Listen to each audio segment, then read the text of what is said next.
ভক্তিৰ প্ৰমাণ ছাবৰ বাবে এই মায়াৰ আছে জন্ম হাৰায় আৰ শোনাব তোমাৰ ভক্তিৰ বাবে বৃত্তি আজি নিৰোগী হয়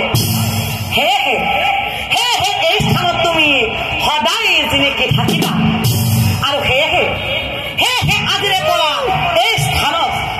হাতীক বন নামে জগতে জানিব নিশ্চয় জানিবা হে হে আজিৰে পৰা এই স্থানত হাতীক বন নামে জগতে জানিব নিশ্চয় জানিবা